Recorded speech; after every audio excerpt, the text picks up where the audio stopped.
Hello, this is JP and welcome to Authenticity, Personal Insights for Success.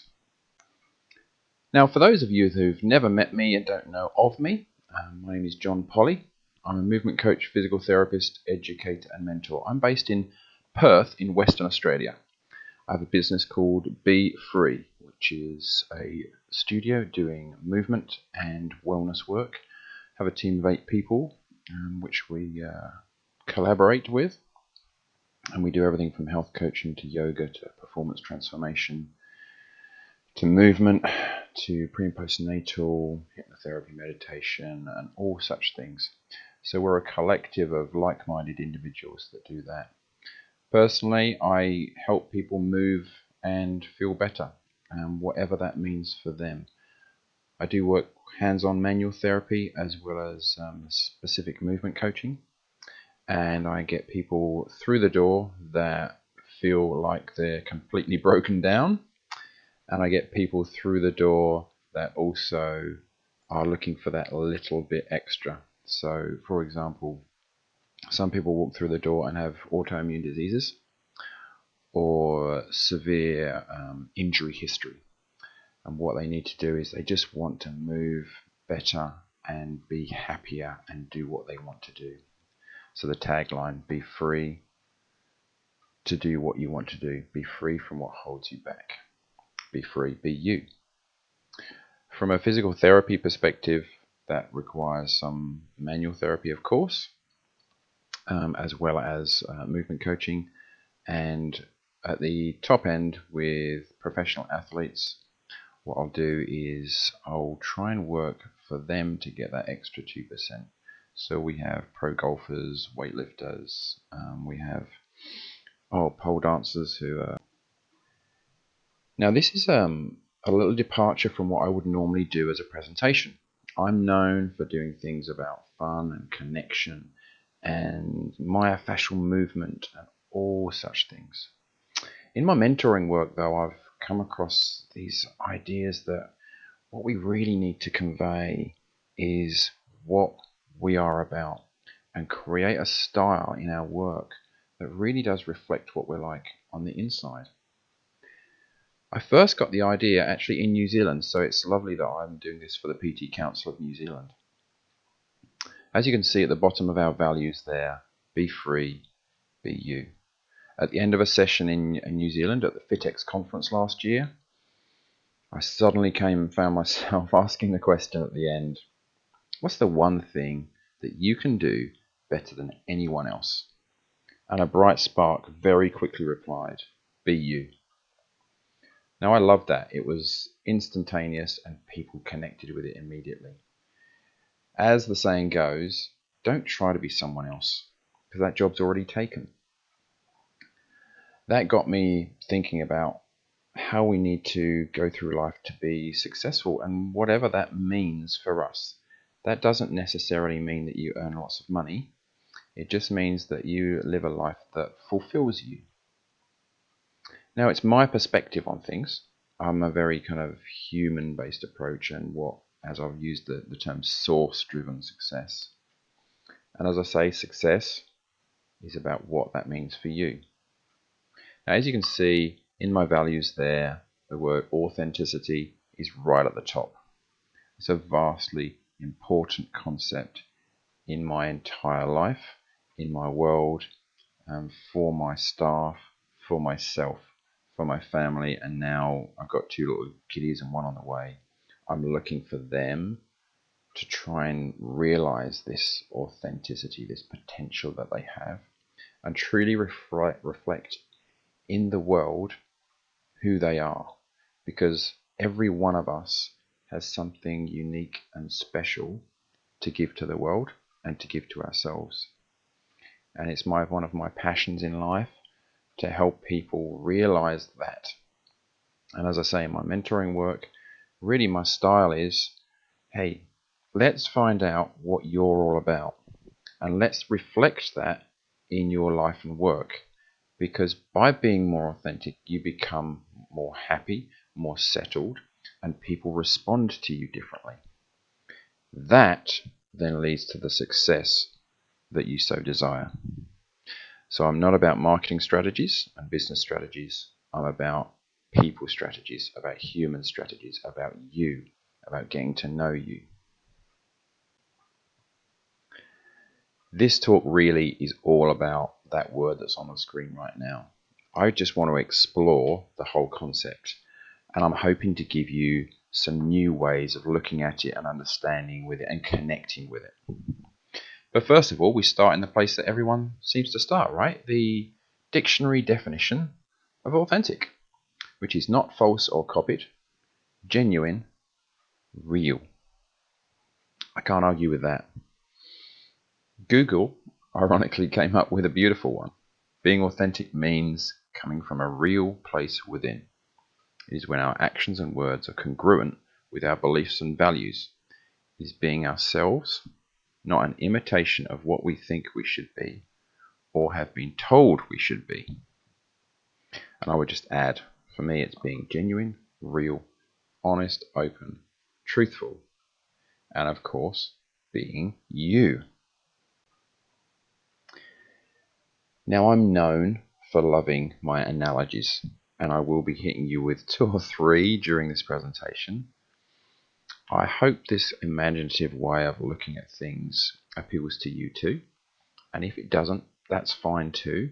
That's not authentic to you.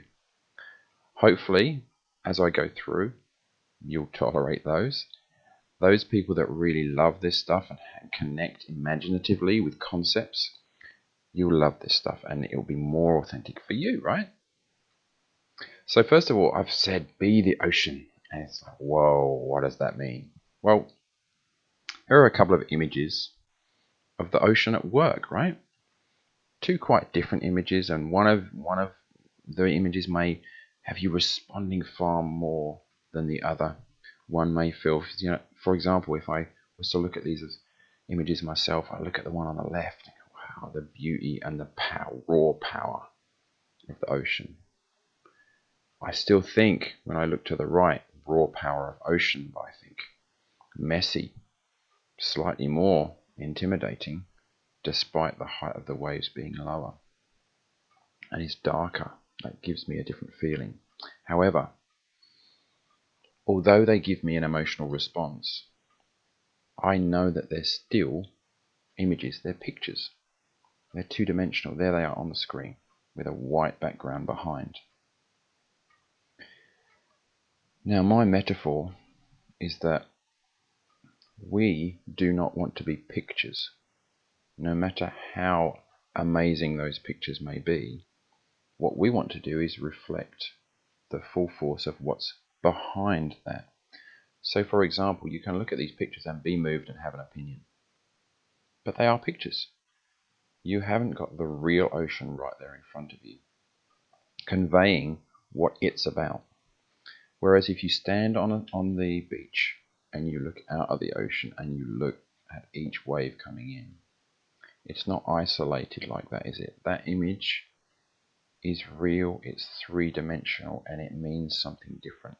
And every wave that comes to shore has the full power of the ocean behind it.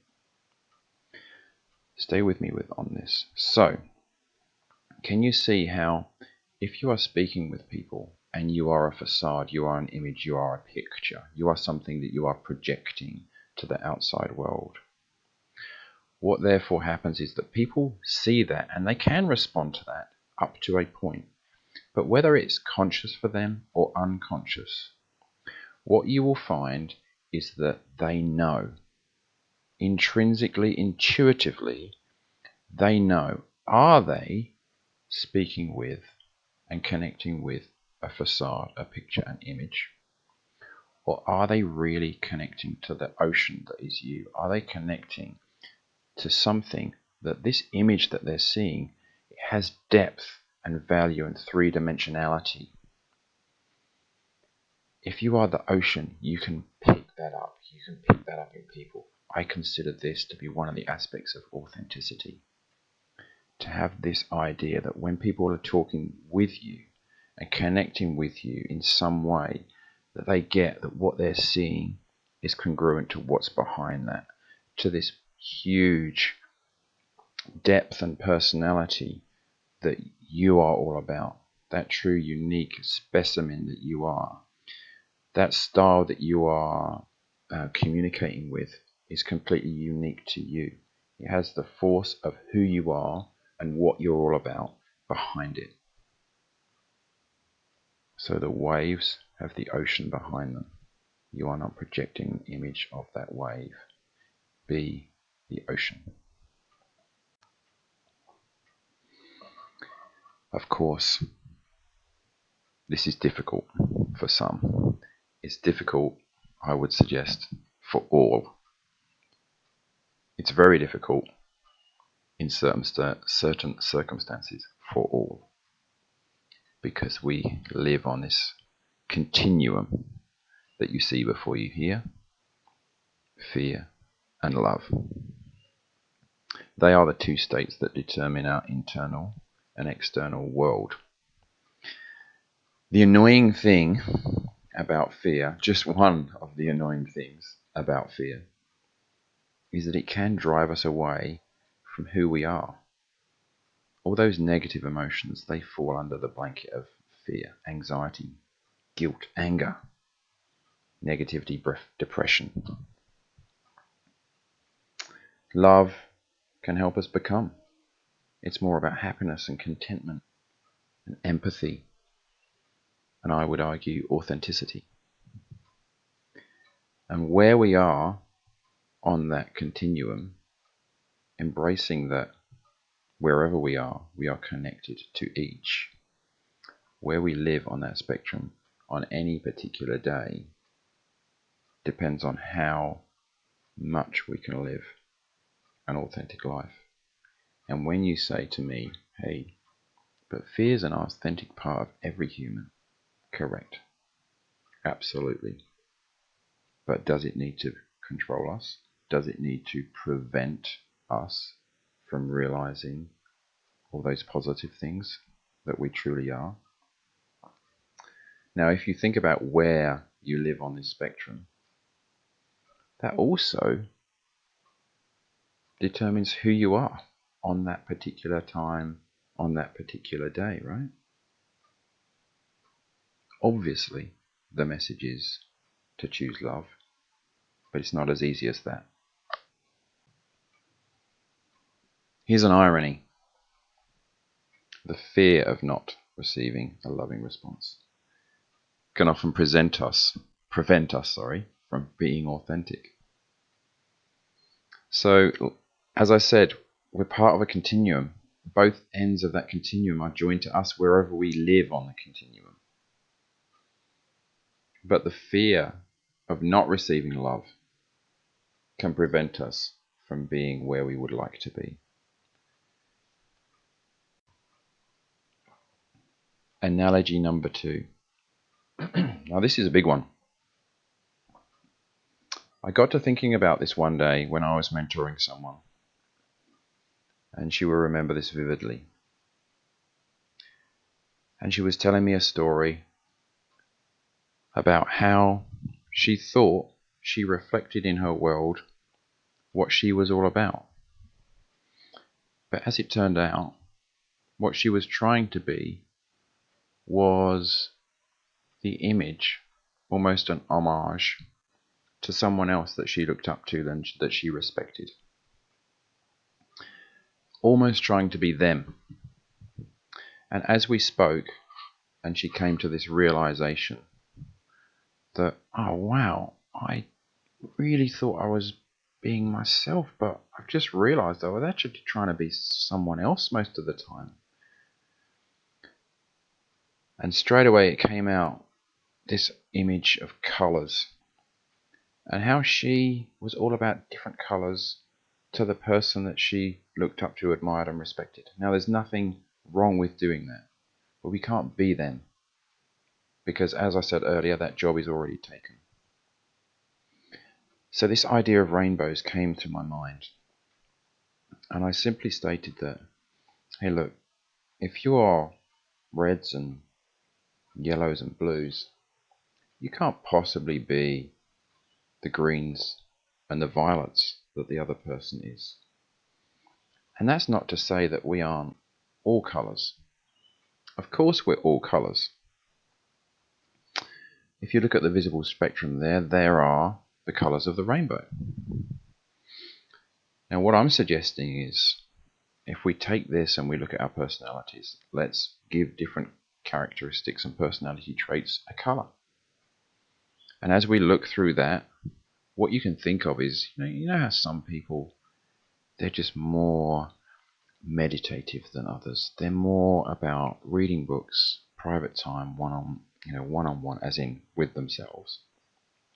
And others are very social, gregarious. For example, if we assign that colour red, well, one of them might be a deep red and one of them might be a light red. And then we move on to orange and yellow and green and blue and assign things accordingly. Now we are rich in characteristics and personality, and we are totally unique.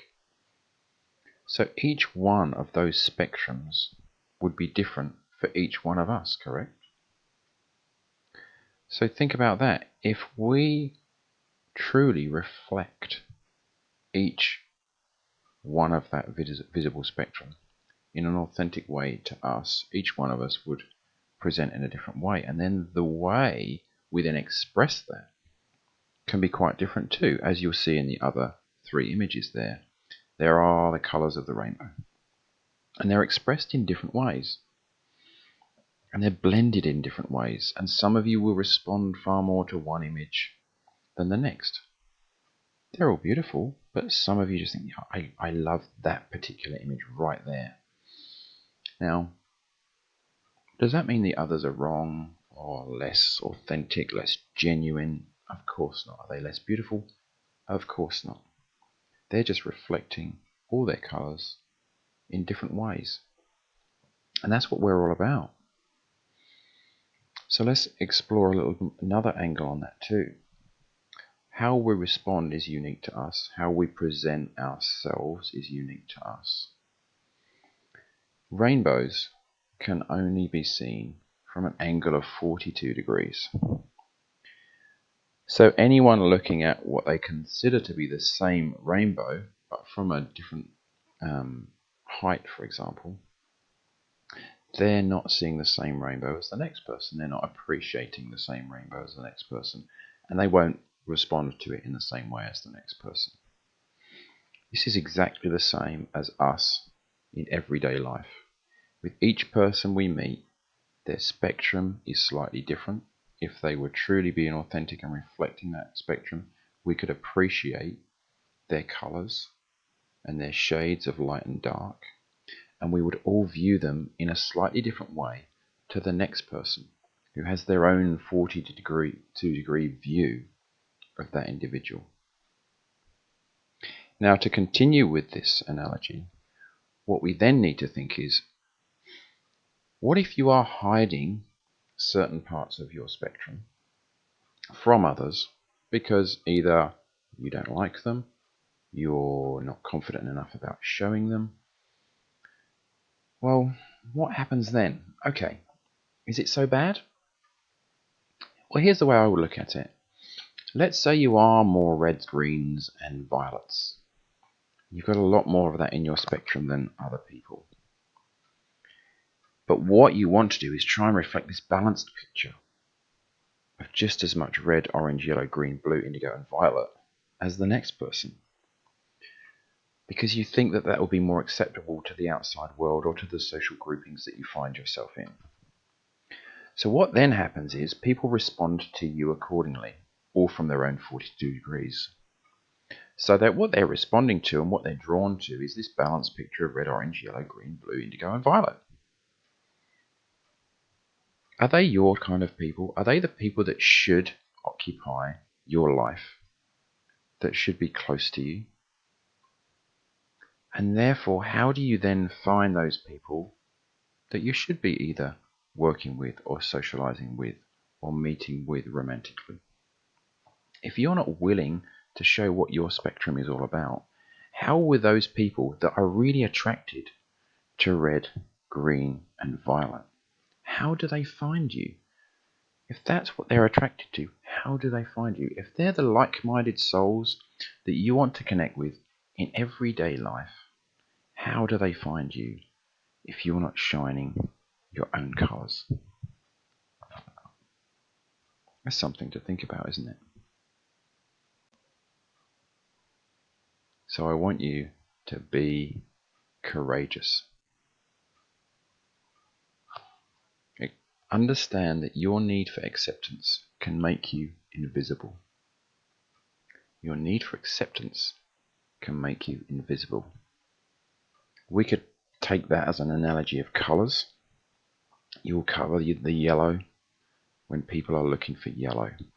Suddenly you are overlooked for those things that are most authentic to you. Now we're going to talk about who said these beautiful quotes in a little while. Let's have a look at another one. You can fail at what you don't want, so you might as well take a chance on doing what you love. So imagine this. A guy thinks he's going to be a fantastic stand-up comedian, but it's not a safe job to go for him or his family. So what happens is you take a job in accountancy and you work away at this safe position for 8 years until you're laid off, and suddenly your family has to do whatever they can to survive. You can fail at what you don't want, so you may as well take a chance on doing what you love. And take that risk of being seen in all of your glory. Shine all those colours. Shine them in whatever values that you have. Attract what is meant to be attracted to you. Shine on the world in your own unique way. And this is huge. I think in our industry, we can get caught up in education, and we can get caught up in marketing. We can get caught up in trying to put out there what we can do for you because we know this and we have this method and we can tell everyone about it in this way. When truly, the effect you have on others is the most valuable currency there is. People aren't with you in whatever you practice because of necessarily what you know, who you know. What they're there for is you. And if they are most likely to respond to you and for your work with them to be most successful, they'll respond to those colours that you're shining. And if they are truly you, in my opinion, that's when true success happens. Who said all this? Was it Plato or Socrates? No. It was Lloyd from Dumb and Dumber. If ever you want to pick up a few beautifully deep and meaningful statements, watch some of Jim Carrey's speeches at university graduation ceremonies. They're full of absolutely golden nuggets, and they come from all sorts of different sources. When he was making comedy films, he was being himself, yes, but that was only part of that rich tapestry, that incredible rainbow that makes up that man. His depth and humanity are conveyed in the way he talks. And again, he's not a comedian plus a deep and meaningful statement guy. He's a whole lot more than that, right? But there's some of his colours that he's truly shining. And let me give you a story from real life. There once was a person that up until the age of 35 did not live an authentic life and was frustrated in a wrong relationship, with a business based on what they thought they should do, a lifestyle based on cultural stereotypes of success. He burnt out, sold up, and went to live on an island. literally went to live on an island. And he found himself less stressed, but just as unhappy and unfulfilled. At 35, he lost his mother to cancer and had a relationship breakdown 2 days after the funeral and felt completely alone and broken. At that point, in that deepest pit, he took a review of his entire life and decided to make a new start based on what he truly felt and believed he should be doing, what his gut told him to do. Travel, become the new person, become the real person, and try to find happiness that way. You may have guessed it, it is me. That's a picture of me on my wedding day, in fact. So now there's a relationship based on who I really am. Someone who loves the colours I emit and whose colours I love. A career based on who I am, not what I'm capable of doing or expected to do. I have a degree in sociology. I use it every day, but not in the way that it was designed to be used. I've got a career that's more successful the more I allow myself out. I have new friends based on genuine common interest. I have a sense of fulfillment and happiness, which is not transient. My suggestion to you is please don't wait for a catastrophe to make change. But keep working every day to bring that about. Being authentic is hard work. You have to stay true to you and keep questioning yourself every time there is a decision to be made. Is this really truly me? And it will pay off. How to get there? This is my big message. Start today. As Hugh Laurie says, it's a terrible thing, I think, in life to wait until you're ready. I have this feeling now that actually no one is ever ready to do anything. There is almost no such thing as ready. There is only now. And you may as well do it now. Generally speaking, now is as good a time as any. How else to get there? I think you need to ask yourself some questions to begin knowing yourself. Be courageous and start reflecting those answers in your life and work. And let people get to know your real colours and appreciate them. And don't be afraid to be different. This is what I do. If in doubt, think of who you admire. And are they the same as everyone else, or do they stand out as unique? Questions to get you started, put together with my friend Jeremy Watkins of Now One. We can discuss these at some future point. I just want you to put them to yourself. Who do you look up to? Your idols, those that inspire you.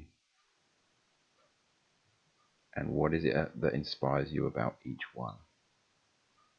What are 3 things that make you come most alive? And how do you feel when you're doing those things? What are 3 things you do to motivate and inspire yourself? And how does doing these things impact on other people? Of all the roles you do in life, what would you gladly do for free? What do other people tell you that you are amazing at doing? And what do they thank you for? What were you doing the last time you completely lost track of time? This will get you started, everyone.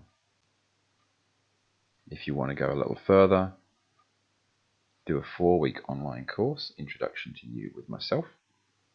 And that finishes with a 1-hour Skype where we can really discuss what you're about and what action to take. There's a code for you there at the bottom to quote for 25% off the usual price, and you can contact me. Thanks for that. Thank you for listening. And please don't forget, be you.